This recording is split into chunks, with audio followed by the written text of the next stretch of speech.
Assalamu alaikum students. In this lab we are going to implement the queue data structure as an array. Before starting to implement, it would be nice to revise the concept that we saw in the class. Queue, just like stack, is another data structure which is used to store data in an ordered fashion. The order basically uh, points to the order of retrieval from this data structure. As we saw while implementing and while studying the stack data structure, that it had only one open end from which the data was inserted. So it essentially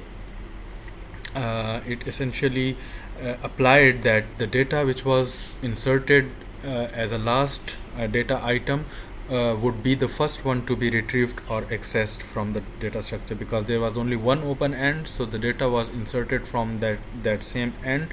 And the fourth element, for example, would be if we inserted four elements in the stack data structure, then the first one to be inserted would be the fourth one to be retrieved, or the fourth one to be inserted was the first one to be retrieved. But contrary to that data structure, in queue both ends are opened. One end is dedicated as an insertion end, and the other end is dedicated as the retrieval or accessing or the out end. So the data inserted at one end and the data is accessed from the other end. So the data which is inserted into that data structure at as first data element would be the first one to be retrieved. So this essentially means a first in first out data structure. So this is the basic operations that are applied on queue data structures are enqueue operation, dequeue operation. Enqueue is the insertion or addition of data into the queue. Dequeue is the removal or accessing of data from the queue. Please also note that in case of stack data structures, this enqueue was push operation and dequeue was pop operation, but push and pop are standardized terminologies in case of stack, but enqueue and dequeue are not standardized terminologies for queue data structures. So in some literature you find insertion and removal, or addition and deletion, or enqueue and dequeue are the most commonly found terms or operations in queue data structures. Then there are some other auxiliary functions which are used to make these enqueue and dequeue more meaningful. And also these functions are used to check if we can enqueue or if we can dequeue, if we can perform enqueue operation on a queue, or if we can perform the dequeue operation on this queue. So we will briefly go through these through the algorithms or the steps required for implementation of this queue data structure as an array. Please note that these implementation details vary from literature to literature. For example, this is full condition. It can be many conditions can specify that the queue is full. Similarly, there are many conditions that specify if the queue is empty. So we would be looking at the simplest of them, and then we will gradually move toward more complex implementations. So basically, enqueue operation is simply checking that if the queue is not full. If the queue is full, then we produce an overflow error and exit. Otherwise, what we do is, because the rear end or the rear pointer is the end where we insert our data, so we will just increment our rear index and we will store the data into the queue at this rear index. For example, here if you see, this A is initially rear and front both are -1, which indicate that the queue is empty. So when rear and front are -1, then the queue is empty. So when we add our first element, we increment both front and rear, so that front comes to 0, rear comes to 0, and we insert the data element to that rear index, which would be if this queue is named as if this array is named as q, let's suppose, so q of rear, at q of rear we insert our data element.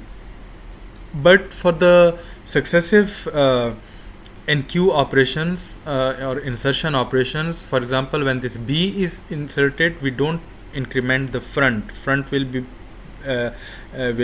be static at this first element or the 0th index. We increment only the rear.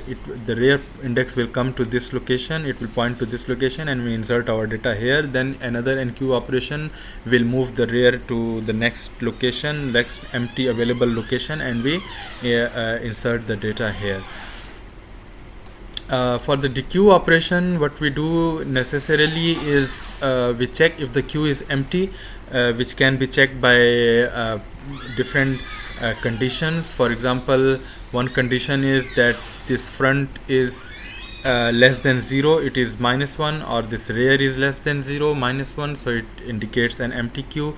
There can be another condition to check the emptiness of the queue as well, which we discuss shortly. So if the queue is empty, produce an underflow error and exit. If the queue is not empty, we access the data where front is pointing. The front is pointing always toward the first element inserted because it's first in, first out. So we access this location and we increment front. If in some implementations you might come across implementations which don't increment the front index or the front pointer, that has it would not be an efficient way to implement this queue data structure, because if you don't increment this front, this A has been popped, has been dequeued or accessed or retrieved. So this location is actually storing garbage value. For us, this A is no longer a meaningful value, it's a garbage value. Whenever next time that this rear pointer comes to this location, the value will be overwritten with the new insertion or with the new NQ operation. So if this front is pointing here and this A has already been popped or accessed, now if you don't increment this front, then you must move all these elements, you must shift them towards right, so that this B comes here and this front points to B, then it's okay. But if you don't but if you don't shift all the elements, then this front must be incremented to point to this B. So this is this operation, incrementing front, is a constant. It operates in a constant time, although if you have to shift all the remaining elements in the queue, then it depends upon the number of elements existing in the queue, so it's a more complex operation. Okay, so these are the algorithms for is full method. If you check if the rear equals to maximum size, because if you see here, you insert the first element, you increment rear from -1 to 0, and you insert A, then you increment rear B, then you increment rear and insert C, then you increment rear and insert D. Now if assuming that this array was of 4 size, so the maximum number of elements could be 4. Now this has the rear is pointing to the array usually starts from 0 index, so 0 1 2 3. So whenever this rear is maximum size -1, the queue is full, okay, or the queue you have to print the overflow statement or error. Okay, then there are certain other nuances which we will come across shortly. For example, this queue might not be full, there might be empty spaces, but you cannot insert. For example, after this situation, when the rear is pointing here, the front is pointing to the first element, I perform a dequeue operation. This A would be dequeued, the front will come to B. This B will be dequeued, the front will come to C. Now there are two empty locations, but our is full condition will check that if this rear is equal to maximum size minus 1, then this the queue is full. So in order to avoid these situations where there are empty spaces but you can't utilize them to store new elements, we make use of circular queues. We do some extra processing with this queue data structure, which we will be doing in the next lab. Okay, then for example, the is full conditions checks that if rear is equal to maximum size minus 1, it should be here minus 1.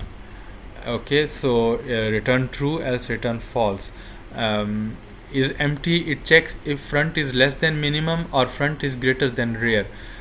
Okay, the front is less than minimum. The minimum number of elements that could be stored in a queue is of course 0, but if the queue can be empty, but if this front is less than 0, it is an indication of an empty queue. Or if the front is greater than rear, it is also an empty queue. How? For example, in this case you dequeued A, then the front moved here, you dequeued B, then the front moved here, you dequeued C, then the front moved here. It moved, front and rear are equal, both are pointing to the same index, which is D. So whenever front is equal to rear, it is an indication that there is only one element remaining in the queue. So when this is dequeued, front moves forward, front becomes greater than rear. So when front becomes greater than rear, it is an indication of an empty queue. You might get confused that front cannot go beyond the maximum size. So let's assume that this rear is here. Okay, for example here. So in this case, front is pointing towards this A. So we dequeue it, front comes B. We dequeue this, front comes here and points to C. We dequeue this and front comes to here. So front became greater than rear, and which is the indication of empty queue. So in queue operation, you check if the queue is full, you print overflow error. Otherwise, you increment rear and you insert the data at queue of rear. Queue is the name of the array. Okay, for the queue operation, you check if the queue is empty by using any of the condition mentioned above, and then if the queue is not empty, if this function returns false, then you access the data which is pointed by the front index stored in this queue stack. Okay, and then you increment the front pointer. For example, if you have this queue, it has 90 was inserted first, then 78, then 45, then 1. If you have to enqueue 23, so this 23 should come here.